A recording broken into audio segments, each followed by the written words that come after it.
The longer you sit, there's just a study that came out last week showing sitting hours was related to a shrinkage in a part of your brain called the mediotemporal lobes, which is responsible for memory. So the more you sit, the worse your memory gets.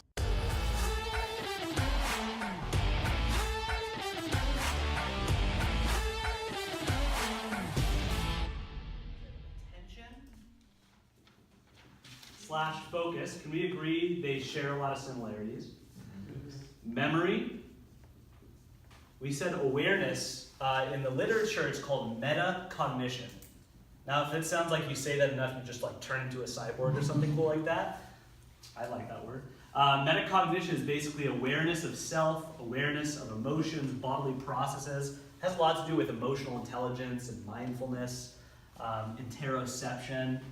We said understanding or learning, being able to reason or learn. And so cognition essentially relates to the mental processes that we use day to day to interact with the world.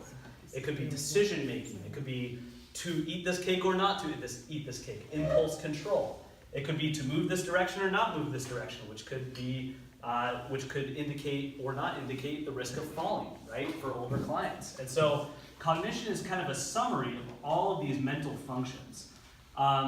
And when we look at cognitive function, good cognitive function, these specific functions are optimized. So when you don't have good attention or memory, that's low cognitive function.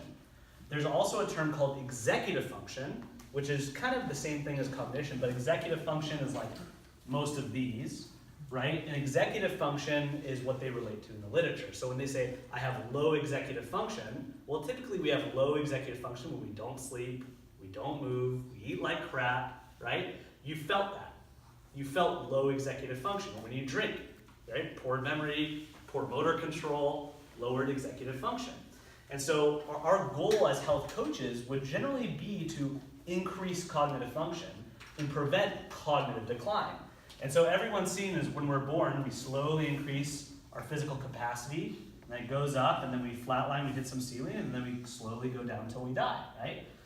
With cognitive function, we start here because we're highly plastic, we're imprintable as children when we're born for learning's sake, and we go like this, and it kind of follows this decline.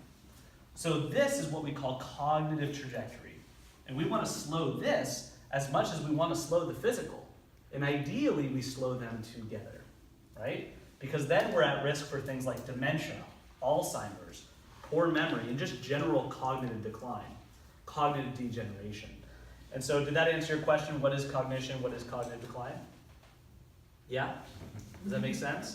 Now, what's interesting is the cost associated with cognitive decline, Alzheimer's, dementia, MS, Parkinson's, are actually much greater than the ones associated with physical decline. They're probably like 5 to 6 times as more costly than orthopedic injury, pain, falling, stuff like that. Now, let me ask you something. If we're going to reduce fall risk for an older adult, should we just do ankle stability exercises? Because when do falls typically happen? They can't make a decision fast enough, they can't react fast enough, and they fall, right? So we should train those two things together. Now, it's not just for falling. Do we all work? Do we work primarily with our bodies or with our brains? Both, but primarily with our brains. We're no longer in the Industrial Revolution where we're doing manual labor, at least most of us in this room. We might have to demonstrate exercises, but a lot of trainers can work while they're injured, and a lot of it's programming, telling people what to do, you're communicating. You're basically using a variety of cognitive functions to do your job. So if I said I can improve optimal glute performance while you're at work, do you care about that as much as I could say I can improve optimal attention at work, right? That's a little bit more valuable, unless you're just constantly in hip flexion, you need some hip extension. But if I could improve your attention, just as trainers in your own careers, that would be extremely valuable, would it not? And so all the tools we currently have as health coaches, movement, stress management, exercise, nutrition, sleep coaching, we can gear it towards cognition, and those will typically help cognition, instead of just physical outcomes. So people in pain, a lot of people in pain, have lower executive function almost as if they had concussion.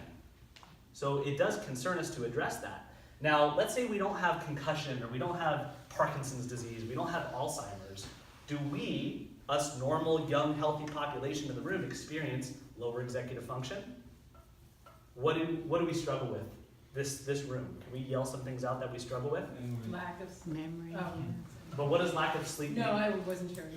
Yeah. Right. Fatigue. Difficulty concentrating. Yeah, difficulty concentrating, right? And are you still exercising though? Yeah. But we might still have those problems. So maybe we don't have the right variability or the right interventions to address those cognitive functions that we're struggling with. And so that's how cognition applies to health coaching and personal training. What's the, there's a decline that Right. occurs. When does that start to occur for most people? It starts to occur kind of around when physical decline starts to occur, 25, 26, depending on your gender, genetics, where you are in the world, stuff like that. But of course, right around the beginning points of life, if our environment's not conducive for health, like if we don't go through the developmental movements and we're always sedentary and we're not getting a lot of learning or cognitive stimulus, you will be impaired here. And so you'll keep going up, but you'll go down, and then you'll just go up below the line. So you'll take what's called a cognitive hit, and now you have to climb back up because you're still a plastic organism in brain and body, and so you can readapt. But some people experience low cognitive function very early in their life. This is true for people with autism, but also just childhood trauma, not going through the developmental movements. I didn't have a lot of social contact, so sometimes I struggle over my words. I'm a little awkward in social environments. I actually struggle with facial recognition. I didn't have a lot of variability in people who were around me. I think during the developmental phase where you look up to recognize people's faces, I didn't have a lot of that. So just little things like that. You can start experiencing short-term cognitive decline at a very young age, but around 25 to 26, you start to kind of hit your ceiling, but you can have neuroplasticity up very well into your 70s, 80s, 90s. It's not something that stops there, just like physical adaptation. And so, one, we're looking at optimizing these earlier stages, but also maintaining these. Now, as you get older, let's say this is time, right? We require more stimulus, whether that's physical or cognitive stimulus. And so if we're trying to create an adaptation, for older adults, if we're trying to get a stronger hip joint or maybe stronger fascial tissues under load, it's going to take a little bit more stimulus and time for an older adult. Same thing with a cognitive intervention. So anytime we want to allow an adaptation, especially cognitive, the older they get, the more work it's going to take. And so the thing is, we still have that principle of adaptability and plasticity throughout the lifespan. Whereas maybe 10 years ago we believed that around 30 we just stopped growing our brains. That's not true. We're still knocking off some of the crazy beliefs about the brain, but it's plastic, it's adaptable, and guess what? Like the body, it loves novelty, it loves complexity, it loves activity, it loves sensory inputs. And so really, while we're going through a lot of the stuff that's physical, we're thinking the body, it's really for the brain as well. A lot of the same principles that are good for the body are good for the brain. Sit down, the longer you sit, there's just a study that came out last week showing sitting hours was related to a shrinkage in a part of your brain called the mediotemporal lobes, which is responsible for memory.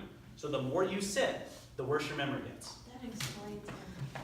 Does it? But think about older adults. They're usually not as active. What are they doing? Sitting. So we might say your memory is decreasing. Now, is it sedentary behavior or is it dementia?